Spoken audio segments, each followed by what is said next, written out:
Right. Good morning, everyone, or afternoon, I guess it is. Stay with me. I will queue up my agenda here and we'll get things going in just a moment. Good afternoon. Is it possible, this is Jacqueline, to get Vicky Cernich added as a panelist, please? Yep, I just promoted her, so she should be switching over. Great, thank you.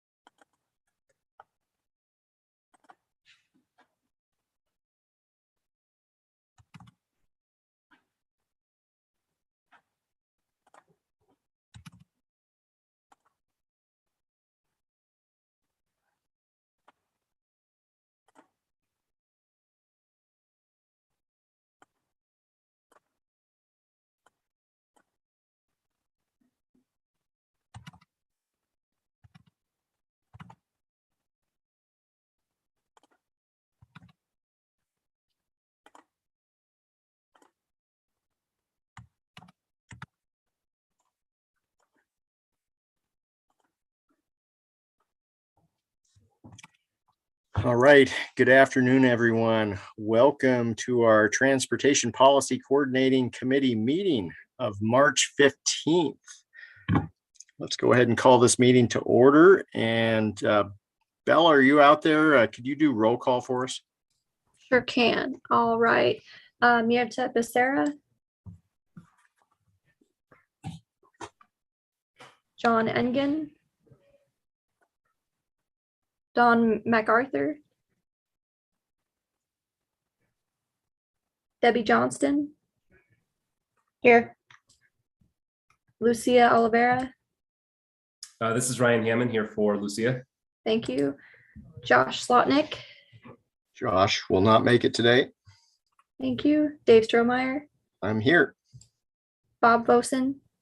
Jacqueline Smith for Bob Boson. Thank you. And Toon Fong. Here. Thank you. That is all.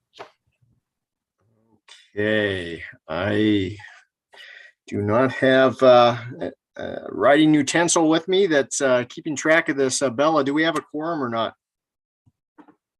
We do, just barely. Okay. Very good. Well, we have minutes to approve for February 15th. Are there any corrections or additions to those minutes? Okay, seeing none, they will stand approved as presented. Is there any public comment today on items not on today's agenda? Any public comment? And if folks are out there, or good afternoon, Mayor Engen. Good afternoon. My apologies for being late. That's okay. We're just wrapping up. Any public comment on items not on today's agenda? Okay.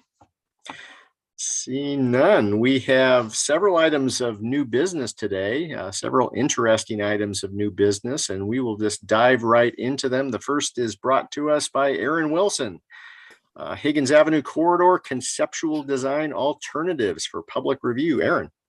Yeah, thanks, Commissioner Strohmeyer. We've got, what I hope is a fairly exciting presentation here, because we're at that point in this project where we're actually looking at what we could do instead of, all of the existing issues and problems and wants and desires. So what I'm going to do is go through what we have developed in terms of alternative concept designs for the Higgins corridor, and talk a little bit about the public process that we're going through, because we are just as of yesterday releasing all of this to the public. So there's a whole lot of detail out there, and we're going to be taking public comment for about 3 weeks or so. And so TPCC for this particular round, I think, can enjoy the front end of all the engagement instead of getting it at the very tail end when everyone has already weighed in. So we'll likely be bringing this back a number of times once we start refining alternatives, but this is sort of our first public release of those concepts. So I will share my screen here and get a PowerPoint. Can everyone see that okay? Yep. Great. So just as the quick reminder, this project that we started last summer, we kicked off in May or June, is looking at Higgins Avenue from Brooks to Broadway. So to think of this as essentially Bear Tracks Bridge north to Broadway, and on the other side of the river from the bridge to Brooks. And this really came out of a number of projects or plans and ideas that we have this brand new bridge that we're building. We have a really great downtown master plan, long range transportation plans, and all of those things really just highlighted some of the potential deficiencies or the challenges that we face on either side of the bridge. And so this project was partially funded through the MPO and then partially funded by the city. So it's a little bit of a joint project that we've been working on. All right, so I'd like to start off these with what we hope to get out of this project and the outcomes that we envisioned when we first kicked this off, and that are helping to guide the decisions that we'll be making and how we developed the concept alternatives. So those outcomes include creating a safer street. That's always one of our highest priorities. We've seen some crashes in particular on Higgins in the not too distant past. In particular, there was a cyclist that was hit and severely injured, ended up in the hospital, fairly traumatic crash for everyone involved. So creating a safer street for all modes and all people traveling the corridor. We also envision it through the downtown master plan that Higgins Avenue is not just a street that moves people through to get from one end to the other as quickly as possible. It is itself a destination and a gateway into downtown. So that serves a fairly unique purpose as far as streets go, that it is a destination as well as a transportation corridor. We wanted to have outcomes that helped us increase economic activity. We know there's a lot of growth planned for Missoula, or that is going to occur in Missoula. The Higgins corridor is certainly not exempt from that. We're already seeing a lot of potential projects. The Missoulian building recently sold. We expect that to redevelop at some point. All of those things we need to accommodate with the street and be able to increase our economic activity along the corridor. And then at the end of the day, downtown master plan envisioned Higgins as a postcard street is what the downtown plan called it. So it is essentially the heart of Missoula and should be picture worthy and a destination that people want to get to. So those are kind of the big picture outcomes that we have set for ourselves for this project. All right, so the more specific objectives in terms of this study area, we as we go through this project, we really set out to make sure we were engaging business owners and residents, knowing that they are the ones who are using this day to day. For businesses, their livelihood may depend on what we do with Higgins and making sure that it functions as a street, but also as a destination and facilitates that economic growth. And then just reiterating on those objectives, we wanted to develop concepts that consider the needs of all users. So that is in part through improving safety, but also making sure the facilities that we have there are comfortable and accessible for all ages and all abilities. And when we say considering the needs of all users, we're not just talking about creating bike lanes and making it easier to walk. It's also thinking about traffic patterns and how people are driving through this corridor and how are they using the street, and how can we make that experience better. And then ultimately, at the end of the day, that these concept designs should increase opportunity for everyone to access both the corridor and to get into downtown. And then kind of on top of all of this, we have the added complexity, as we've discussed before, that Highway 12, federal highway, travels on portions of Higgins between 5th and Brooks. So that's added complexity of needing to accommodate a federal highway system on top of everything else that we're trying to do. So lots to get done with this project. So as I mentioned, we did a fair amount of public outreach last summer, talked to people, spent the fall working with Montana Department of Transportation, other stakeholders to help develop these concepts. And so that initial outreach involved meeting we tried to go door to door to at least let every business along the Higgins corridor know that we were doing this project. Some, I think we talked to staff, we weren't didn't get a great engagement from every business, but we tried to make sure they all at least knew that this project was coming and were able to provide their input. We had a number of small group meetings with businesses and residents to get in information in more detail beyond what we might get through an online survey or that kind of engagement. And then we did a number of community events, website surveys, sort of all of the traditional planning related outreach, and reached several hundred people, over 250 that we engaged, in addition to about 80 or so businesses that we talked to. So pretty good engagement. You know, we didn't talk to everyone in Missoula, but we got what I think is a pretty good cross section of the typical types of users along Higgins. And what we heard from those people, again, not necessarily any surprises here, but we heard a lot about safety, particularly for people who are biking and walking along the corridor.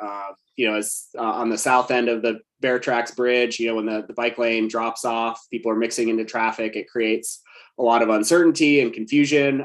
You know, I think that's true for both people driving and for people who are biking through the corridor. So it doesn't, what affects one mode often affects the other as well. So safety, really key component of this project. Parking, again, no surprise here that parking was a theme that we heard a lot about, both in terms of the quantity and the quality of parking spaces. So we heard a lot that the parking along Higgins is, while it's great that it's there, it's not always the best parking because it's really tight to that corridor. And so some issues there. And then from both businesses and people driving through the corridor, the left turns came up. And this is one that maybe I'm not surprised that this was a topic through here, but wasn't necessarily expecting that to be brought up as much as it was. Really just that left turn prohibition really makes it challenging to access the corridor and do the movements that people want to do, whether they're driving or otherwise. So that's something that we looked at a lot when we were developing our concepts. And then public transportation, whether that's current bus service or future bus service, or as the downtown master plan envisioned, potentially a fixed rail trolley type system or streetcar. There was a lot of interest in that as sort of creating more opportunities to get downtown into the Higgins corridor via other modes. And then finally heard from a lot of different people wanting to protect the look and feel of the corridor. So retaining that unique character that sort of makes Higgins what it is and what people appreciate and like. So all of these things were really helpful input and helped us shape the concepts that I'll be presenting today. So that gets us into the drafting of the concepts for Higgins. So I won't spend too much more time on this. I've kind of already talked about it, but we've took those initial objectives and outcomes and really tried to use those and the public input to craft concepts that each one of them has some different trade-offs, but we're trying to consider all of these things in each and every concept that we developed. And so it was really important that while there are different trade-offs in each of the concepts, they all do those things in different ways or to different extents. So that's important to think about as we go through and try to decide which of these alternatives is going to work for us, or which components of each alternative we like the most. So on the concepts, we've split these concepts into sort of two categories. We're looking at the north side of the river as one set of concepts, and then the south side as another. Did this for a couple of reasons. One, the sort of character of the surrounding development is a little bit different on both sides of the bridge. And also the right of way and some of the space we have to work with was different. And so we were able to do some different things north of the bridge that we might not be able to south of the bridge, just due to the constricted right of way and how much space we have available. So we've got sort of the no build or existing condition for both sides of the river. It's important for us to consider what the implications of not doing something are, because often we look at just sort of what are all the trade-offs of doing something, and not necessarily what are the trade-offs of not doing anything, because there are trade-offs involved in that. North of the river, we have 2 additional concepts, and then south of the river, we have 3 that we developed. There are some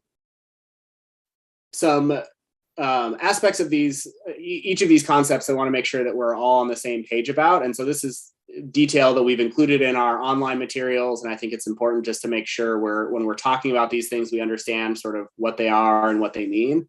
And in particular, something like a 4 to 3 lane conversion, when we talk about that, I think a lot of times people see this as that just we're taking away a travel lane to increase room for other modes or other types of facilities. But there are other reasons that we might do this kind of treatment on a street.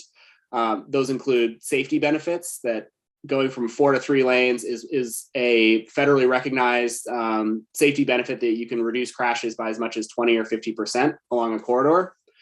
So there's a real safety benefit of doing this. You sort of simplify the traffic movements and give adequate space for both the different modes and for the different vehicle movements.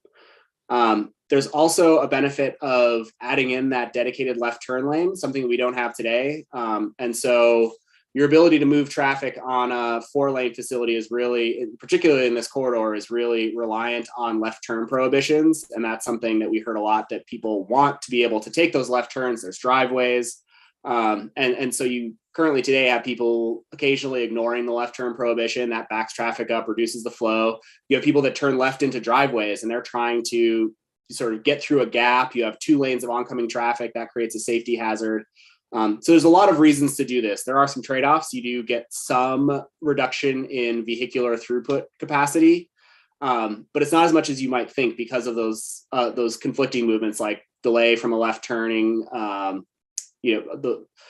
just other issues with a 4-lane that causes maybe more delay than you would expect in that design. So there is a reduction in vehicular throughput, but it's not as much. It's not a 1-to-1 that we're cutting the throughput in half. Bus lanes, we'll look at bus only lanes in one of the concepts, and that's really exactly as it's described, that it's a lane dedicated for buses to operate in exclusively. And it's really critical for when you start getting to high frequencies of transit service, having a lane dedicated to buses really facilitates that and makes it much easier to meet headways and run as efficiently as needed. And then finally, on bike facilities, we sort of look at 2 different options. One is an on-street painted bike lane, where you don't really have any vertical separation or protection for bicyclists. It's just a stripe on the ground and you create that space. And we do that in a lot of different places, and it really is, its appropriateness is dependent in part on adjacent vehicle speeds and volumes and other characteristics of the roadway. The other facility we'll look at are raised bike lanes. So this, if you think Higgins north of Broadway, where you have a raised bike lane, it's set behind on the other side of the parked cars, so it's buffered from moving traffic a little bit. And it's a little bit wider than a traditional on-street striped bike lane. So that gets us into what we've hopefully all been waiting for, are the actual concepts themselves. And we'll start north of the river on North Higgins, and start with just looking at the no build. So this is what's there today. And there are some benefits and some drawbacks to this particular alignment. One benefit is that with that 4-lane of vehicle travel, you can move more vehicles through the corridor more efficiently, especially with the existing left turn prohibitions. We also have on-street parking on both sides of the road that serves the businesses. And we do have striped bike lanes. So there is a facility there, but as you can see from this photo, often gets covered in ice and snow in the winter, and can get really, really tight and put you in the door zone of those parked vehicles. So there's a facility there. It's better than being in the travel lane, but it can also be a fairly stressful place to be depending on the conditions and the confidence of the rider. What we don't have in this concept is the ability to make left turns, with the exception of the intersection of Broadway and Higgins. So the last piece, there's a dedicated left turn there as the road transitions to that 3-lane section north of Broadway. And so that's a limit on vehicular movements through here. Also not as safe or as comfortable for cyclists, and you have sort of a wider crossing distance for pedestrians. So on to new concepts. The first one we call Concept A. This is doing a 3-lane section. So going from those 4 travel lanes to 2 through lanes and a 2-way center left turn lane. Again, what this does is it allows for those left turns. If you think about front and main going to a 2-way conversion in the future, which we're also working on, those left turns could be increasingly important just for people getting where they need to go, and the economic growth off Higgins becomes more important. What that route gives us is some additional room to work with. We're then able to move those bike lanes behind the parked cars, create a protected raised facility that's more comfortable and safer for cyclists. And we're able to retain all of the on-street parking under this particular design. So some distinct benefits there. Again, the trade-offs, we would expect to see a little bit of increased delay and some minor queue length increases during the peak hour. So something to consider the trade-off of, are we trying to move people through this corridor, or do we want to really facilitate all of those other movements like left turns and the increased safety for bicyclists and making sure we're maintaining parking. Concept B here is sort of a blend of the existing conditions and that raised bike lane concept. So we would maintain the 4 travel lanes. So you're still moving vehicles through efficiently with those left turn prohibitions. You get the raised protected bike lanes, but what we would lose is parking on one side of the street. So in order to fit all of this in the width of Higgins, we would have to lose that on-street parking in order to accommodate protected bike lanes and maintain those 4 vehicle travel lanes. All right, so those north side concepts, as you can see, we try to evaluate each one of these against the various criteria that we established at the beginning of the project. So looking at how each one addresses bicycle comfort and safety, and you'll see each one of these concepts addresses each criteria a little bit differently. And there isn't a single alternative that does all of these better. So we really are talking about trade-offs. What are we willing to give up in order to have some other improvements, or what are those trade-offs we're most comfortable with? And it's not necessarily an easy decision, but I think based on our goals, we can start to use these evaluation criteria to see which of these gets us to a better design. And I guess I would point out on this table that under parking, the no build doesn't mean there are 0 spaces. It just means there's 0 change in spaces for that particular criteria, just so no one gets too shocked that we're going to eliminate all parking. We're not suggesting that. So kind of a range of benefits and not between these different alternatives, something to think about. So I can stop here if we want to chat about this, or I can go through the south side improvements, and then we can have a conversation based on all of those. If there's any, maybe I'll just take a quick pause if there's any question or clarification before I move on. Any questions or clarifications from the committee? Debbie? Thanks. I'm slow getting oriented. Aaron, I wondered, are there any recorded bike car incidents Higgins north of Broadway where it's now the passenger door that has a potential conflict with the bike movement? Have there been any incidents? I don't know that we have any of that documented. There are a number of bicycle related crashes north of the bridge. I think on the order of 1.5 to 2 a year is sort of the average over the last 8 to 10 years. So we have seen them. I haven't looked that closely at the crash data to know that they're how many are related to being doored by someone getting out of their vehicle. Yeah, that difference on that side with the raised bike lane, and maybe drivers are used to looking, but we hear a lot of close calls. It's something that's really hard to document, but if you talk to anyone who bikes streets like that, it's always a risk, and there's always close calls. So believe me, I pucker up every time I ride my bike through that section, just waiting for the door to nail me one of these days. So. Okay. And then I wondered in this section in particular, and this probably goes for all of these lights, not just ending here, but is light timing and the platooning of traffic all the way through this area, from the first light all the way at the north end of this, all the way across the bridge. Is that considered here? We haven't looked we've looked at what the delay would be with sort of a anticipated signal timing, but I don't know that we've looked too closely at how much that could be optimized. Certainly something that we would consider, and I believe in the analysis that Kittleson did, that they looked at, how can we accommodate all of the different modes, and they did look at adding in what the impact on travel times would be with the dedicated left turns, because currently you don't have that signal phase on any intersection other than Broadway and Higgins.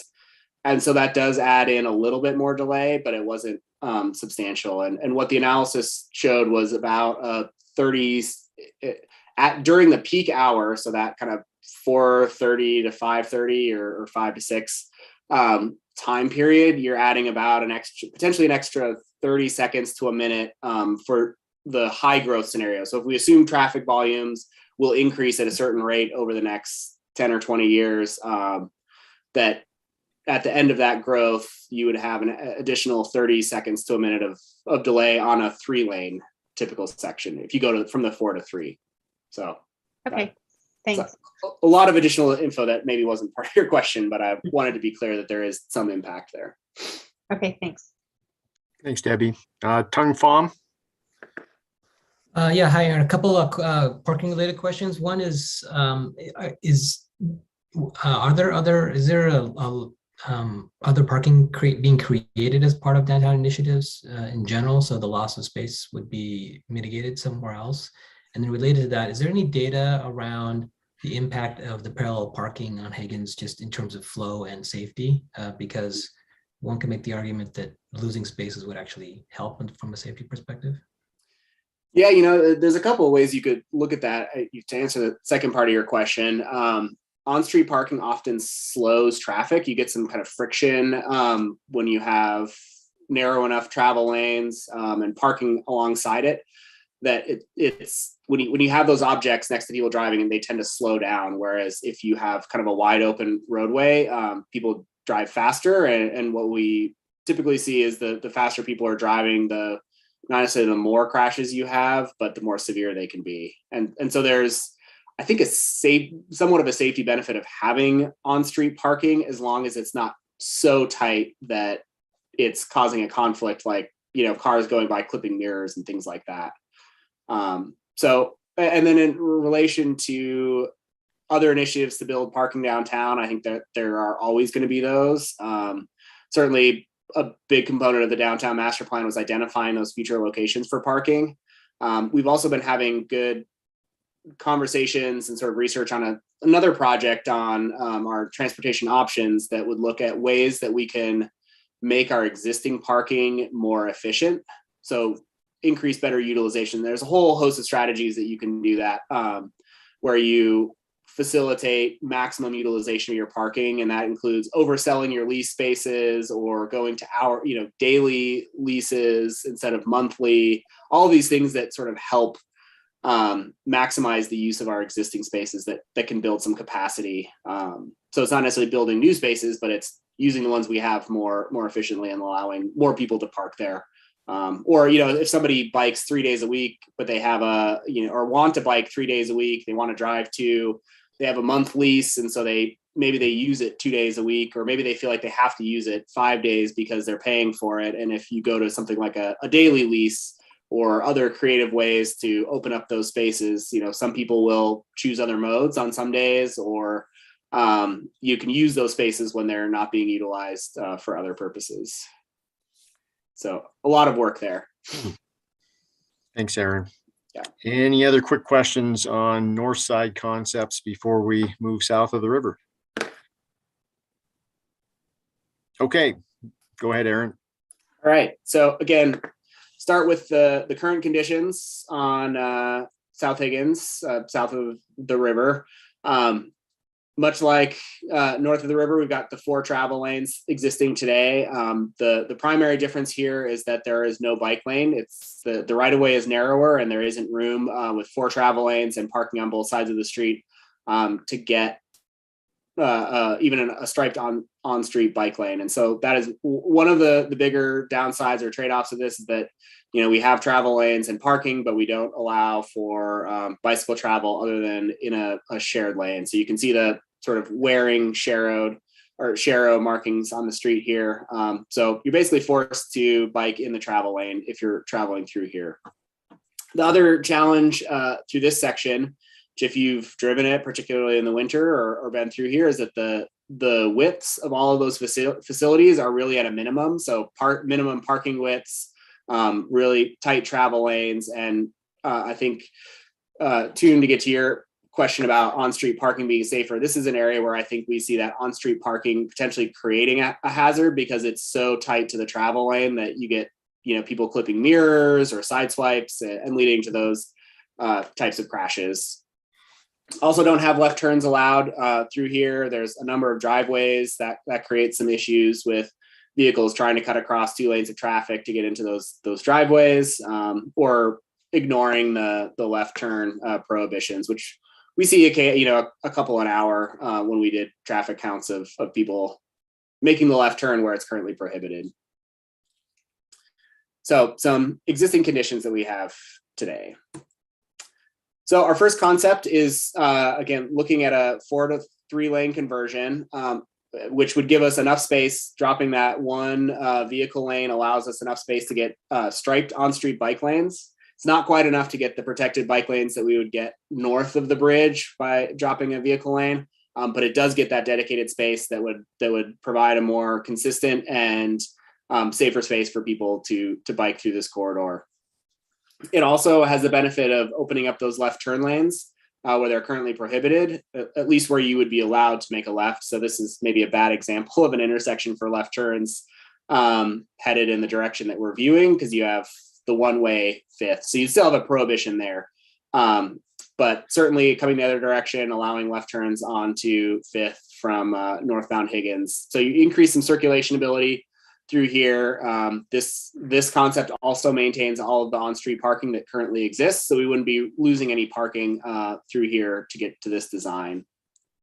So there's some added benefit in circulation, likely added benefit in safety improvements from going from the 4 to 3 lane, increasing the comfort and facilities for people biking, but trade-off in loss of that vehicular capacity and likely some increased delay through this corridor, particularly if we hit those higher growth traffic scenarios. All right, moving on. Concept B is really taking that 4 to 3 lane conversion one step further. So instead of just having on-street bike lanes, it would be adding in raised protected bike lanes. So creating that same facility that we would have north of the river under these configurations, continuing that all the way to Brooks. Again, still maintaining the 3 lanes, the 2 travel lanes and a center 2-way left turn lane. But what we lose is on-street parking on one side of the street. So that's part of the additional trade-off here is we get more protection for bicyclists and it tends to be safer. And we see that adding those kinds of bike facilities can have other ancillary safety benefits for vehicular travel as well. But we lose the parking. And I would point out that it's not as much parking as you would think. So when you look at more specifically at the alternatives in the evaluation, I believe it's only 8 to 10 parking spaces that you lose, in part because there are a lot of driveways and other barriers to parking, particularly on the west side of the road, where there's some blocks that only may have 2 parking spaces that entire block. And so you're losing those, but it's not like you're losing a full block of parking on that side of the road. So there are some parking losses, but it's not as substantial as you might think, just taking it away from one side of the road. And then we would maintain parking on the other side. And there may be some creative opportunities, particularly through the Missoulian building redevelopment, where we could get some additional on-street parking there that wasn't included as part of the Bear Tracks Bridge reconstruction. So potential for some creative finding of new spaces, but there would be a little bit of loss here. All right, so concept C is maybe the most dramatically different and a lot to describe here, but this is a really transit-focused design concept that would take this idea of a center running dedicated bus lane. So you essentially run buses bidirectionally in a single lane, and you use the station locations for buses to pass. So you'll notice that this bus that's rendered here looks like it's going on the wrong side, but that's because it's approaching a center island boarding station, and you have the doors of the bus are still on that curbside passenger side, and so buses essentially pass here and then use that single lane to travel to the next station. This is a concept that we have been looking at on the Brooks corridor, and this would sort of continue that design up Higgins to facilitate much more efficient and dedicated transit service. So lots of improvements for transit here. Some of the trade-offs were down to 2 lanes of travel. You lose that 2-way center left turn lane for vehicles. You also, where you have a station, so in this section here where it's striped, that's just sort of the lead up to where you would have a raised platform for people to wait and to get on and off buses. That additional space to get those bus lanes and the center platform means you lose your parking on both sides of the street through that block. And we really only have enough room for striped bike lanes. When you're just running the buses in the middle, we have on-street parking still because there's enough width there, and we would get the protected bike lanes. The other trade-off here is that because of how constrained it is, in order to do this right, we would likely have to reduce the sidewalk width. So going down to a slightly narrower sidewalk, you may lose like your planting strip where you have trees and seating and things like that. So would point out, I think there are other ways that we could look at this design and not quite lose as much from the pedestrian space, but that might mean trade-offs in terms of losing the on-street parking. So there's a decision there of what's more important for this particular corridor, the on-street parking or some of these other pieces. But just wanted one concept that really illustrated what it could look like to have dedicated transit through the corridor and what that means for space available for these other modes of travel. Again, this one likely has one of the other trade-offs or impacts is longer delay for vehicles. Again, in that 30 seconds to a minute during peak hour only. And so fairly modest increase to congestion under our higher growth traffic scenarios. So again, we've got these tables and this is all out there on our website, but looking at the different criteria, each one of these concepts does it a little bit different. There's a lot of trade-offs involved, and none of them are solving all of our problems in a positive way. So there will be some impacts to a mode or one of these criteria under any concept. But again, hopefully gives us some tools to help evaluate what is most important and what we want to see come out of the Higgins corridor. So I will just quickly look at before I open up for questions and comments.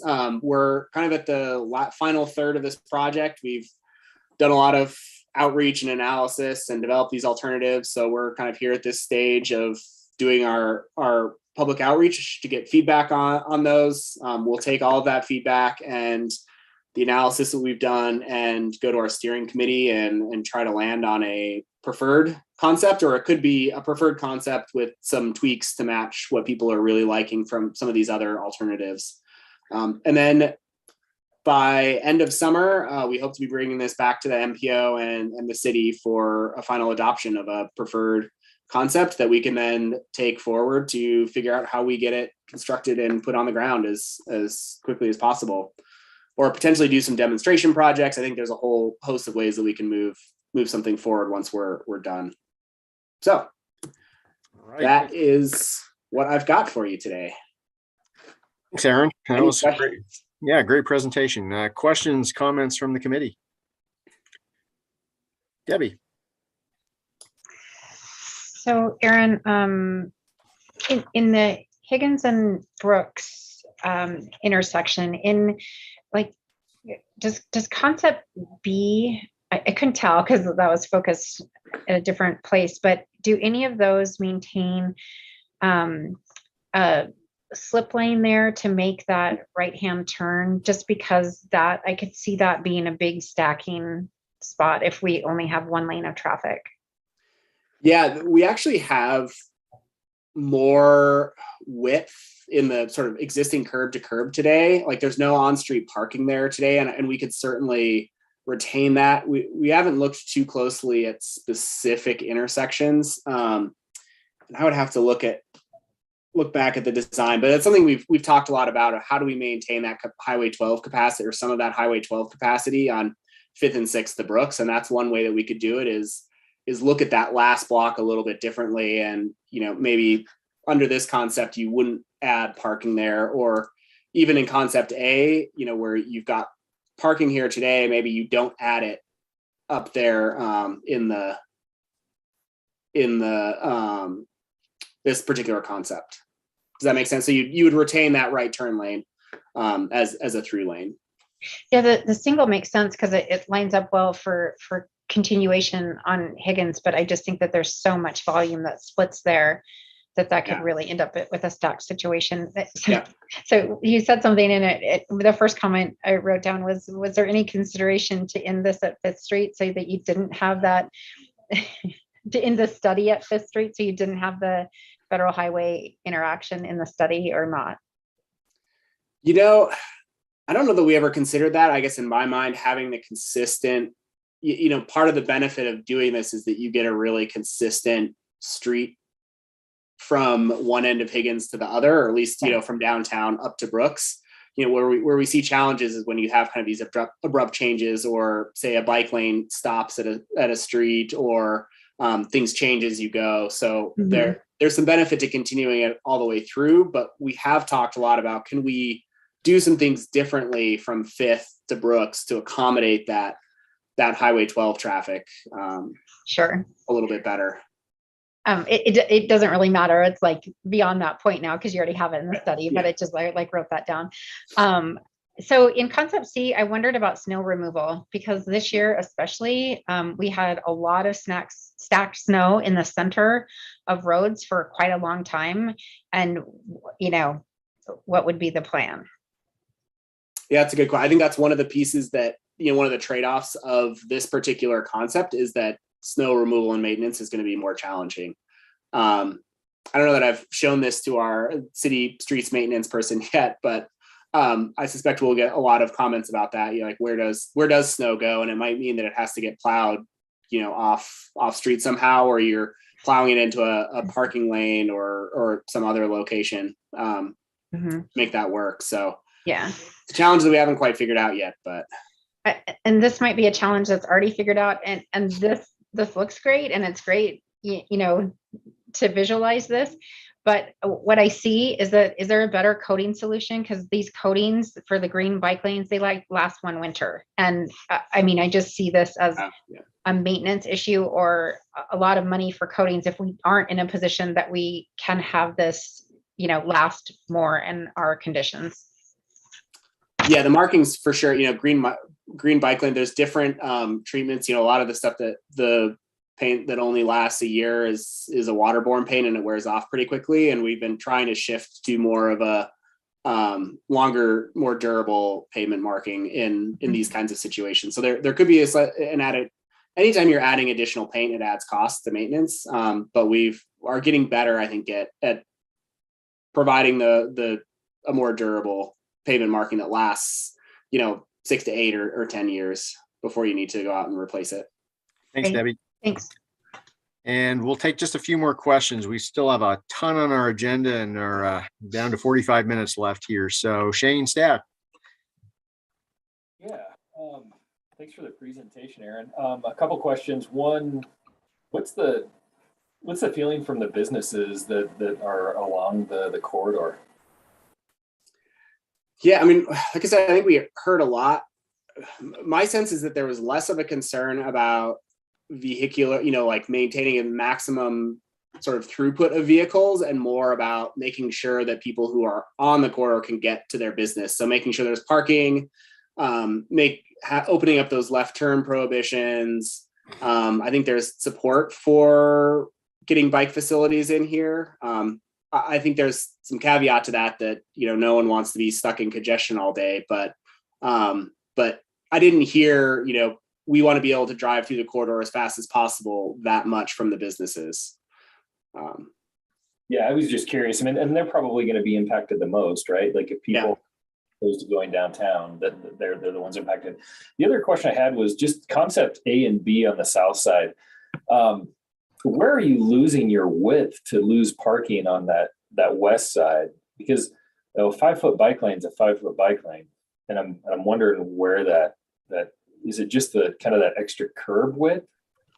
Yeah, so for the raised bike lane, you're moving the curb, you got a little bit of a buffer. So I think it's about a 2-foot buffer on both sides. And so it's really tight out there today. And so adding, one 10-foot travel lane just barely gets you that 5-foot striped, the 2 5-foot striped bike lanes. And it doesn't, because the parking lanes are sort of at a minimum today, it doesn't really give you enough. Once you start, if you move the bike lane to the other side of the parked cars, you don't want a sort of super narrow travel lane right next to a really minimum width narrow parking lane. And so it just doesn't quite pencil out. It's close, but it's, you're short 5 or 6 feet, I think, in order to get this concept without removing parking from one side. Okay. If that makes sense. Yeah, thanks for the question, Shane. So I do see John Wolverton, you're out there as a participant today. Anything that you'd like to ask about this, or are you here for a different item? Yes, Mr. Strohmeyer, thanks for the opportunity. I'm basically just not a question, but more like a comment on this. I like what I'm seeing. I think there should be some consideration given to how to fit in bike boxes, and somehow if there's a segregated bike lanes, to make sure that the potential conflicts for with cars turning right is minimized as much as possible. I've observations anecdotally observing the Higgins raised bikeways. Tends to be a lot of conflicts between bicyclists and pedestrians, but my impression is that most of the bicyclists have kind of understand that, and people have adapted to it. The bicyclists have basically slowed down and know that pedestrians are kind of hanging out on the bikeway or getting out of their cars in the parallel parking. I would encourage looking as close as possible at keeping some form of protected bikeway, particularly if they could be protected by the parallel parking. I think that's much more highly preferred than having bike lanes next to the car travel lanes. We're never going to get a lot of people more comfortable out biking, even occasionally, if they consistently feel like they're mixed in with car traffic and they're not segregated in some way. And I think we always have to be preferring 10-foot motor vehicle travel lanes in all situations to increase friction and get people to slow down, and in addition, make space for other users on these public roadways. And I wanted to speak real quickly about, I know this kind of resistance pops up in the situations where there might have to be some car parking removed, but almost every example, I think, across the country where a city has chosen to improve bicycle and pedestrian access into a commercial or retail district area, the businesses have actually, they've gained from it. Making it more bike ped friendly has ultimately been better for businesses. And one parting note is this will come up, and I want to say I think we should all hopefully not be scared of using the term road diet. I still will say road diet is not a dirty word. Thank you, Mr. Strohmeyer. Thank your committee for your time. All right. Thanks, John. I appreciate that. We probably need to move on for the sake of time and to make sure we get to all of our other agenda items. If there's time at the end, we can certainly loop back and talk about this more, but this is a good piece of business, Aaron. Thanks for bringing us an update, and feel free to come back at future TPC meetings for additional discussion. Yeah, absolutely. So our next two items are related to letters of support for raised grant applications. The first one is brought to us by MDT. Jacqueline, do you want to speak to this one regarding probably a project nobody has ever heard of, South Avenue and Mcclay Bridge? So tell us about this mystery project. I know it is an unknown one. Thanks for that, Dave. So yes, we do have a bridge project, South Avenue Bridge project. This is the project where we will be replacing the single lane Mcclay Bridge west of town here with a 2-lane newly constructed bridge that crosses the Bitterroot River slightly south of where the current Mcclay crossing is. This project has been a long time in the works. And it is being funded with off-system bridge funds. And that's really the key on why we're looking for this RAISE grant, is that the off-system bridge program is really, really struggling right now. A lot more bridges are getting load posted at lower weights that they can handle, which is making it harder for everybody, especially with heavier loads. So we would really like to get this RAISE grant to help free up the off-system bridge funds to go towards working on some of the other off-system bridge projects. So we would like to try for a grant for the full project amount, which is reconstructing a new bridge and the road approaches to connect the new bridge to the existing roadway streets that are in the area. So River Pine Road and South Avenue. I'm just trying to think of any other important information that I should be sharing. We did recently talk, one thing that we're still working on, and the county was part of this conversation. We're still in conversations about if a shared use path will be included with the project and what funding will go towards that. So that is a detail that still needs to be worked out yet. And we are planning on having this project right now. We have it set aside for 2024 construction, as long as everything gets completed. So there's still a lot of tasks that are out there that need to be worked through. But so that's the tentative construction time frame that we have for it. I'm going to pause for any questions right now. I guess I'll break the ice first. So as far as the specific RAISE grant application, will the non-motorized facilities be included in that? Because I think as you might know, Missoula County's support for the RAISE grant is going to be predicated on whether non-motorized facilities are baked into the application. And that's our goal. I know after we talked, Dwayne did send out an email to everybody to start that conversation. So we are seriously looking into how we can proceed with doing that and making sure everybody's on board with that. Okay. To echo off of that, in support of Bob Giordano, the director of Missoula Institute of Sustainable Transportation and Free Cycles here, he wanted to provide comment that there be adequate bicyclist and pedestrian infrastructure, and would be happy to provide letters of support from those groups.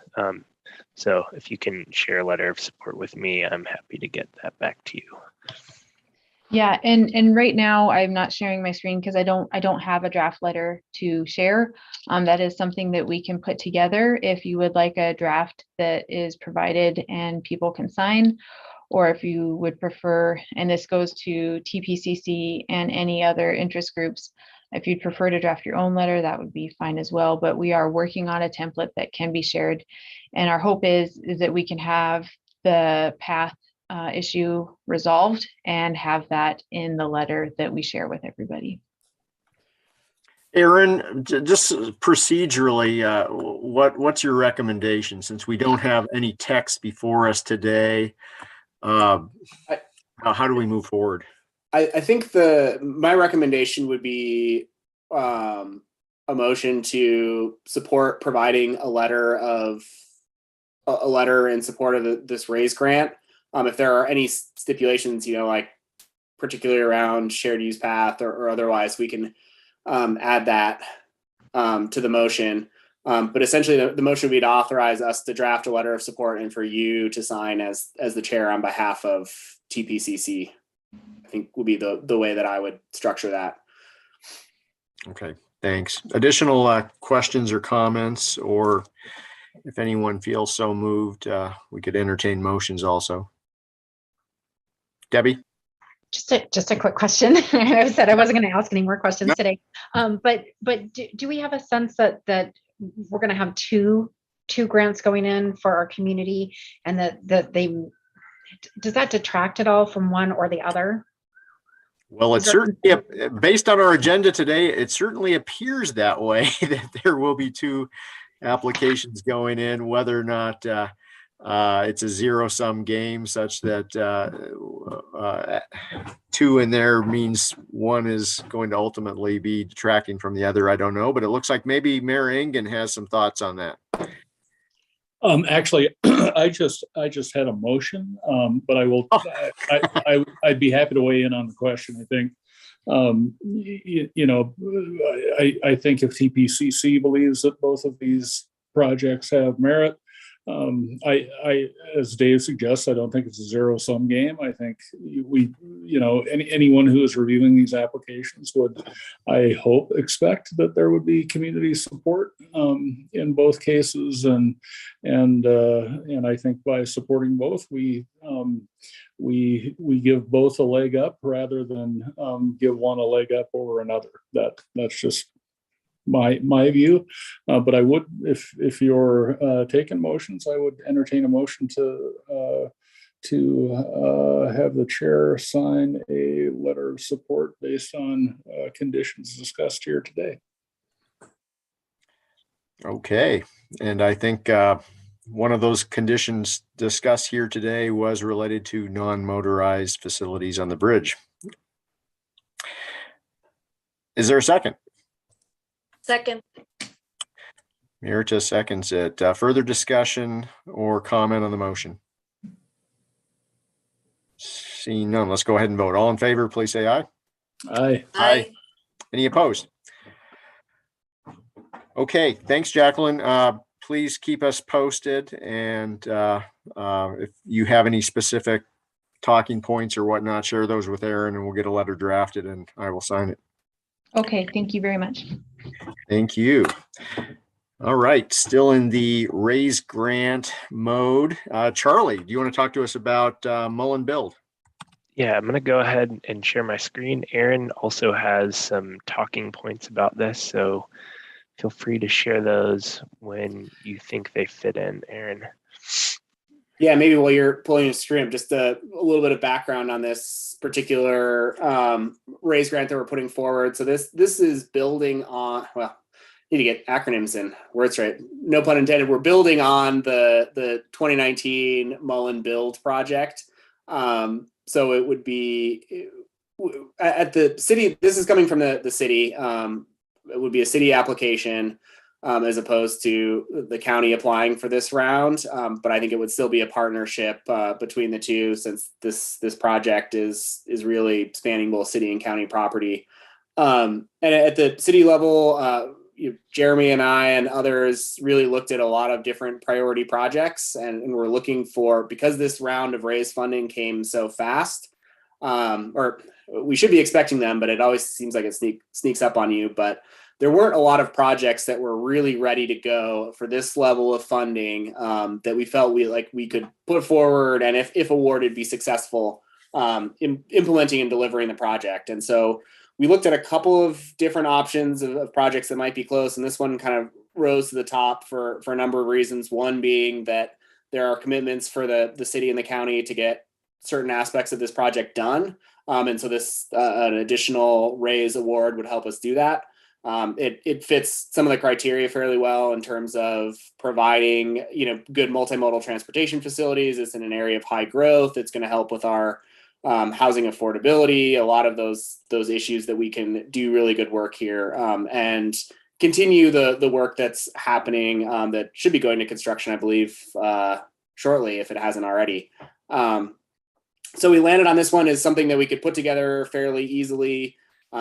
We didn't want to not submit an application if there was something that we could, because there is quite a bit of funding. The most recent congressional appropriations bill, I think, added an additional $750 million or $780 million of raised funding. So it's over $2 billion for this round. So there is money on the table. And it felt like this could be a good fit. If we get the money, we can slot it into building out some of the additional infrastructure that Charlie's going to talk about. So that's kind of by way of talking too much how we arrived on this particular grant application. So Charlie, I'll let you go through what we are anticipating including in the request. Awesome.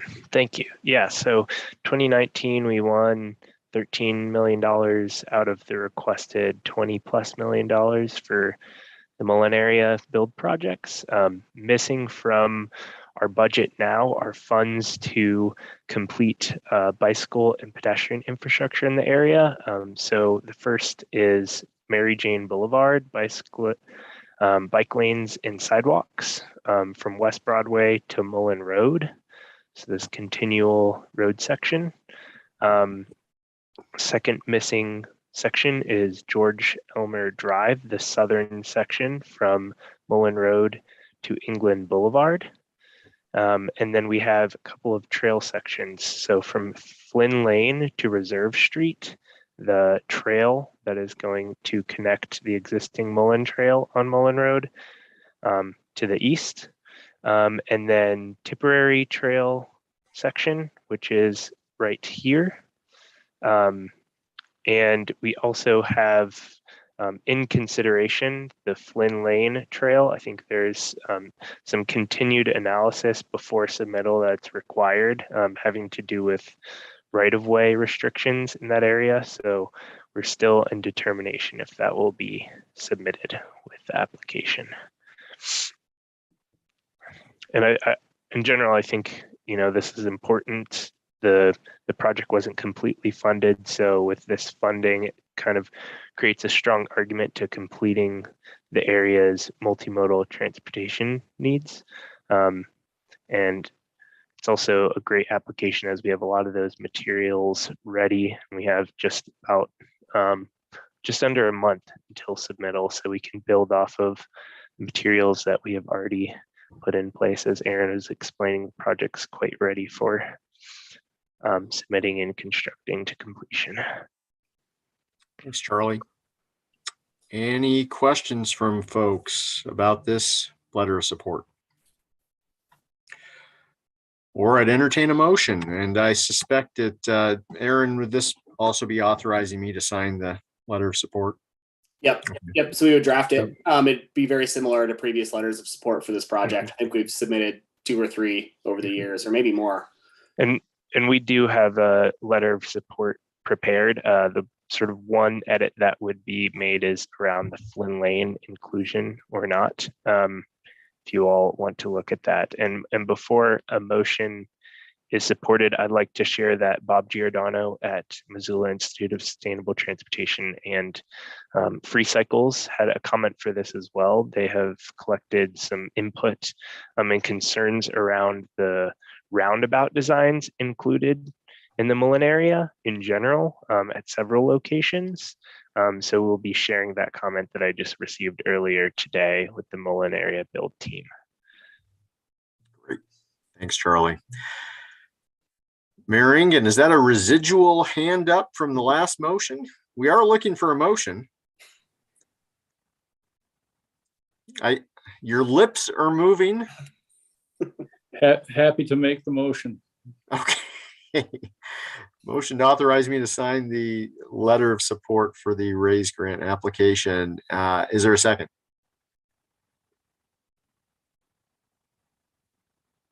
Don't all talk at once.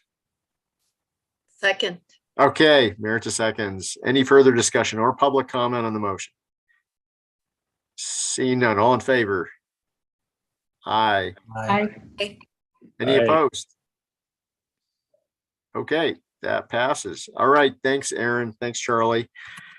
Next up in our action-packed agenda today, we have Travis Ross from Community and Planning Services, Parks, Trails, and Open Lands with Missoula County to talk about our Missoula County Pathways and Trails Plan. Travis. All righty, afternoon, everyone. I'm going to share my screen, maybe. Never know where this is going to pop up, though. Always borrowing someone's office. So just wanted to give the team a overview of where we are with the Pathways and Trails Master Plan. As you may recall, this is a jointly funded project through a CDBG grant and NPO support, and then of course CAPS, Parks, Trails, and Open Lands. And we've been working with Design Workshop and WGM Group to complete this. Started on it last July, so we anticipate being complete within a year. So that's pretty. And Travis, are we supposed to be looking at anything other than? Yeah. Thank you for bringing that up. See, that's where I'm having trouble here. Just a minute. It says my share screen is paused.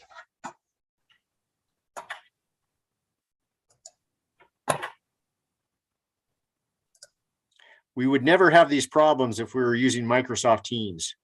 All right. I'm good with that one. All right. Can you see the PowerPoint now? Yep, we got it. Excellent. Okay. So just to recap the project vision, it's really focused outside of the city of Missoula. There's been a lot of planning efforts in play, and we certainly don't want to complicate matters by adding another layer on that, but do want to capture these rural areas in the urban fringe and where shared use pathways are needed, wanted, planned, etc. So, and we want to be strategic about this. We want to work towards a system that we can sustainably maintain and not just build. So that's an aspect of the program that WGM is working on, looking at maintenance costs. We've relied on the city quite a bit for some of that data. And let's see, double screen. There we go. Okay. What we're talking about with this Pathways and Trails Plan is really, it's different than an active transportation plan. There are certainly some components that overlap. But really it is focused on these asphalt shared use paths. There will be some sidewalk projects that will inevitably make their way into the plan, but really the focus is the separated shared use paths. We're getting lots of data, and I'll go over some of this with the community involvement aspect of this. So there are some great suggestions for safety improvements and connectivity, but again, the focus is the shared use asphalt paths and trails. So the aspects that are going into this plan, so we're maybe 9 months into it. So a lot of data has already been compiled. One aspect is this traffic volumes and collisions. And of course, moving out to the rural areas of the county, we don't see the concentration of these incidents that you would expect to see in more urban environments. But it's out there, and it's a consideration that's being weighted within the plan. Another factor that we're using is destination connections, where folks are trying to get but can't get through a shared use trail system. A lot of those they're highlighted here: recreational areas, river access points, parks, schools, shopping locations, and even convenience stores. So as you look at like the Bonner West Riverside area, the closest store, if you will, or place to pick up some groceries is Town Pump. So that's an important connection for that area, but it's not. It would be a different scenario in other parts of the county and urban areas. Traffic speeds. So looking at primarily those roads that are faster than 65 miles per hour, being weighted differently than the lower speed routes. And just to back up, we do have a steering committee that is part of this this master planning process, and we have Public Works, Shane's on that, as well as John from MPO, and then myself and Juniper. So the consulting team, we meet every other week on progress and needs and that sort of thing. So probably the biggest component of this is the public engagement piece. And, just like any public engagement in this last 2 years, it's been tricky. But we have done some in-person meetings. We've done 2 rounds of public engagement. So starting with, kind of those broader stakeholder groups, NDT, MIST, city, county, different trail associations, and then moved into the community meetings. And we did that first round at the end of July in person, standing around maps, getting ideas and anecdotal stories of where folks have had trouble or heard of trouble getting across, interstate. The Frenchtown area was a good example of that really I hadn't considered, of, neighborhoods and schools being separated by the interstate. And, we're hearing stories of kids crossing the interstate to get back and forth from the high school. So, information like that, it's certainly vital to this kind of planning process, but hard to imagine getting it any other way than a conversation around a map.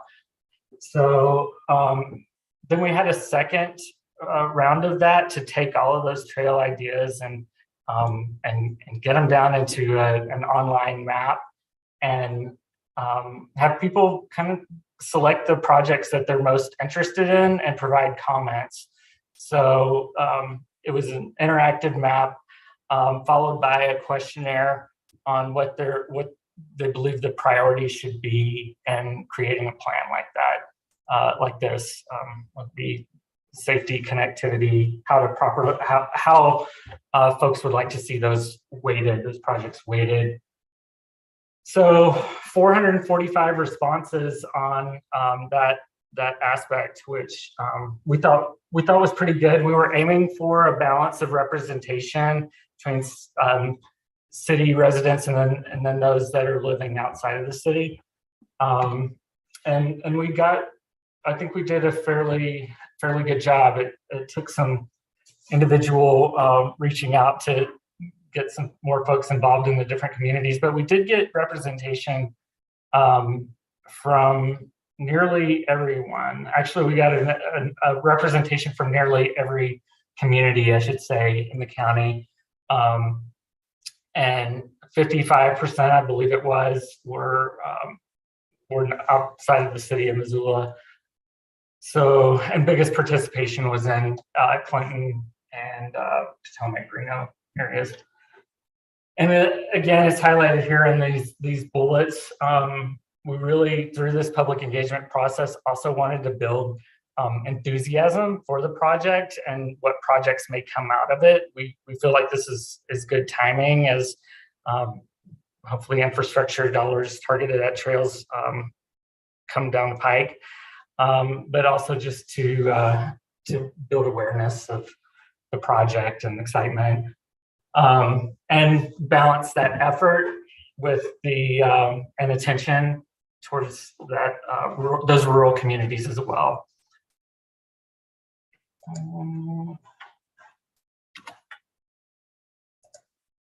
I think these monitors are set backwards, so I can't find my mouse. And these are some of the takeaways from meetings. This is a photo from the meeting at Frenchtown High School, and some of the highlight routes that came up pretty quickly are on the bottom of the screen. So Sealy trails, and there was some interest in some trail work around the lake itself. Extending the Frenchtown Trail to go beyond the golf course out to Hoole Creek. And then the Bonner streetcar, which I'm sure you're all aware, and these Mullen Road and Bitterroot Trail. The Bitterroot Trail project is actually a connection to the Blue Mountain Recreation Area. And these barriers, identifying barriers and priorities that came about in those first and second engagement meetings or windows. And this is the prioritization criteria. So the consultants are working on that right now. It will actually have a point value associated with these 5 main criteria. And but running through those point scenarios, you can see where safety is a good example. So a lot of the projects do get the full point allocations for safety, because they're all safety improvements essentially. So looking at that and making those point allocations be meaningful and set some kind of priorities, have some stuff rise to the top. And so for implementation, there's the cost, of course, to building it, and then the cost of maintaining it. Like I said, we're getting a lot of good data from the city of Missoula and also other similar communities. The capital costs are broken down basically by the difficulty of construction. So those unconstrained paved roads are going to be easier to build than something with steep slopes. So we saw that recently with Highway 83, MDT's project to rehab that road because of geotech issues and that steep slope beside Salmon Lake.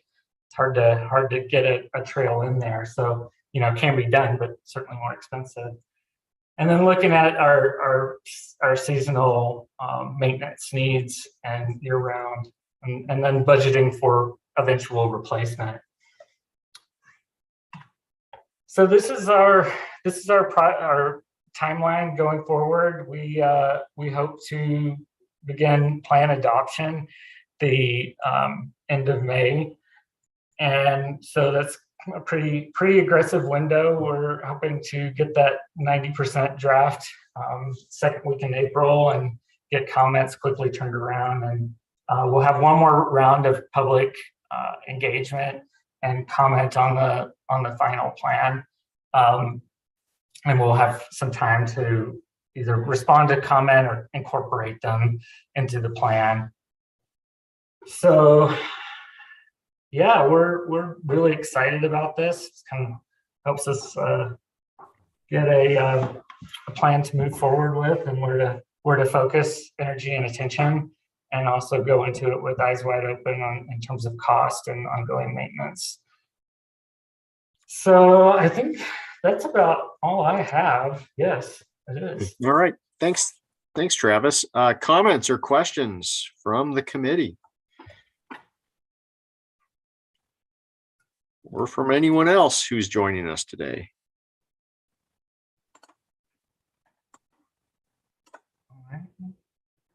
All right. Well, thanks so much, Travis. Appreciate it. Good to see this coming to fruition. Absolutely. Thanks for letting me share it with you. All right. Well, and unfortunately, we're not quite in sync here, because I think this plan will be super useful for some of what we discussed relative to the South Avenue Bridge project and the need for non-motorized connectivity to south of the Bitterroot River in that part of the community. Yes, it will be in the plan, but at the timeline, I don't know if that's going to work out. Yeah, at least not for this grant application period. Right. Well, we have just a few minutes left. And again, thanks, Travis, for joining us. Keep us posted, and feel free to come back and provide us an update whenever appropriate. Absolutely. So we have a little bit of time left. Were there any other questions that folks had or comments folks had about the Higgins Avenue corridor plan, since we had to cut that off a little bit prematurely, or anything else?